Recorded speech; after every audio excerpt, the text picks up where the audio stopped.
films have been serving up scares at an increasing rate of knots for the past half-century, as the genre has transitioned from something frowned upon by polite society to something your bougie university lecturer might recommend. But where would they be without the actors who have fought, screamed, and sliced their way through them? More importantly though, where would the actors be without these films?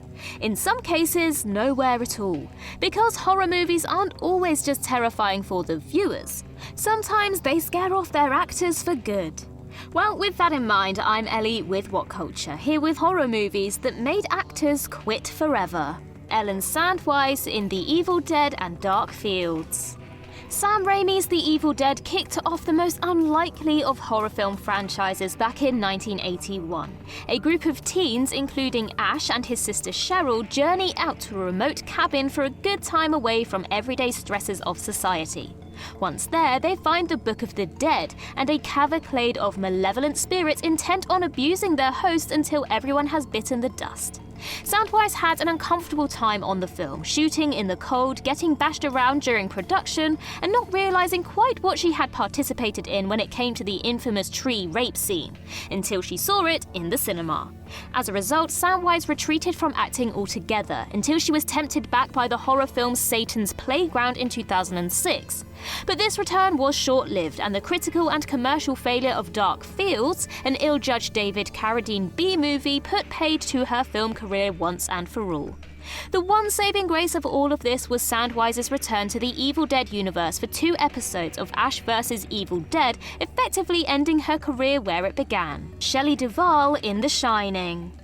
The craftsmanship in the 1980 flick is evident in everything. The bold camera work that ratchets up the tension at every turn, the rich set design for the creepy corridors of the Overlook Hotel, the effects for the spirits of patrons past, and of course the outstanding acting of winter caretaker Jack Torrance, and his wife Wendy and their son Danny by Jack Nicholson, Shelley Duvall, and Danny Lloyd.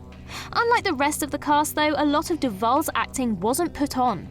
Few on-set stories have permeated the pop culture canon quite like Kubrick's treatment of his female lead in The Shining. But in case you haven't heard, he terrorized her on set, keeping her isolated, provoking her into real tears, and insisting on hundreds of takes to get what he wanted from her performance. Duvall's film life petered out after this, as she retreated from starring roles and began to look more towards television, where she could produce and retain creative control. Though she officially retired in 2002, her big screen appearances in the 2 decades prior were sadly limited to tertiary roles, cameos, and walk-on parts. Gregory Peck in The Boys from Brazil. Gregory Peck was an actor well known as one of the faces of classic Hollywood cinema, most often starring as the handsome, charismatic, and heroic lead. Not so in the horrifying The Boys from Brazil, adapted by Franklin J. Schaffner from Ira Levin's novel of the same name. Interested in flexing his acting muscles, Peck took on the role of a fictionalized version of infamous Nazi doctor Joseph Mengele, who has created 94 clones of Hitler with the intention of resurrecting the Third Reich. And while Peck is all but unrecognizable in the role, critics didn't take kindly to it. Though critical appraisal of his part has changed in the intervening years, this blow at the time meant such plans were left dead in the water. Peck only took 5 more roles in the rest of his career, against 50 or so in the years prior, all of which were the kind of parts he was known for in the years before The Boys from Brazil. Carrie Henn in Aliens. One of the elements which sets Aliens apart from the other films is Ripley's relationship with Newt. This emotional tether keeps the action grounded, relatable, and tense, and by the film's conclusion, Ripley, Newt, and Hicks survive the ordeal as something of a makeshift family unit, entering stasis for a return journey to Earth. But in one of the biggest betrayals in film history, Newt dies off camera in the opening of David Fincher's Alien Cubed, as the survivors of Aliens crash to the surface of Fiorina 161. Rather than a narrative trick designed to hit us where it hurts, this turn of events is the result of Henn quitting acting after Aliens. Global fame is a lot to handle for a child, and she wanted a normal life with real friends rather than relying on those who were only interested in her fame. Thus, she banked her money and never looked back. Ariana Richards in Jurassic Park and Battle Dogs. Though she starred in a number of films prior to Jurassic Park, Ariana Richards made her name in Steven Spielberg's terrifying 1993 dinosaur flick. Starring as Lex Murphy, granddaughter of Dino resurrectionist Dr. John Hammond, Richards was instrumental in most of the film's key scenes. Following the film's release, though, Richards took a step back from the acting world, with only a cameo in Jurassic Park's 1997 sequel. Unfortunately, the success of the franchise didn't help her career, and she wasn't offered the kind of roles that might have made her into the next big young star. On top of this, Richards wanted to pursue a life and career outside of the acting world, and dedicated herself to her education, her family life, and starting a career as an artist.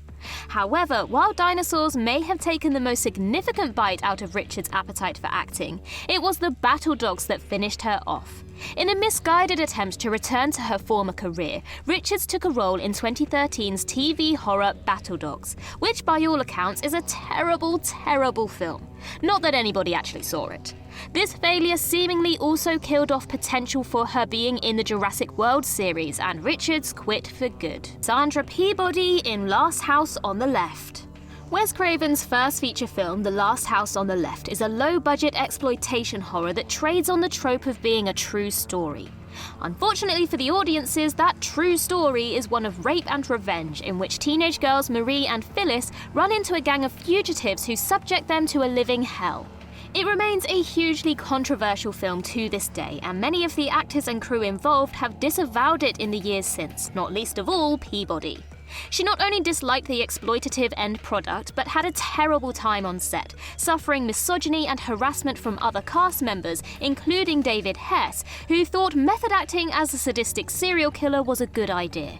Though Peabody did a couple more films after this, her experience on Last House left its mark, sowing the seeds for her swift departure from the acting world, with her final part as Bird in Teenage Hitchhikers coming just 3 years later in 1975, Danny Lloyd in The Shining.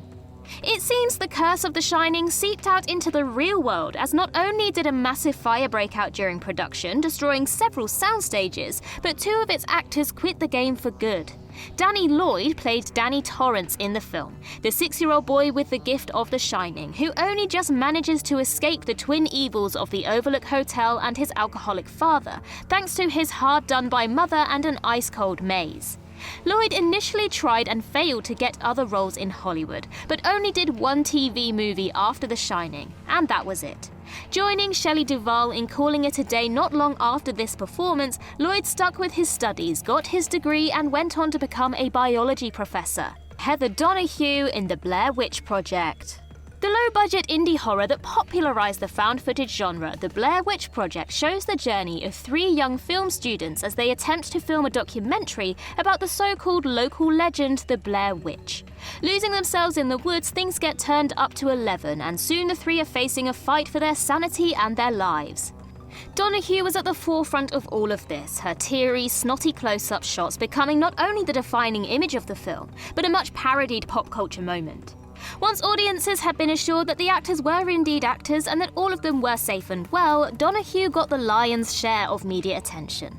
Exciting as this undoubtedly was, it failed to translate into new project capital, and a series of direct-to-video and TV films led her to quit the business and, start growing marijuana.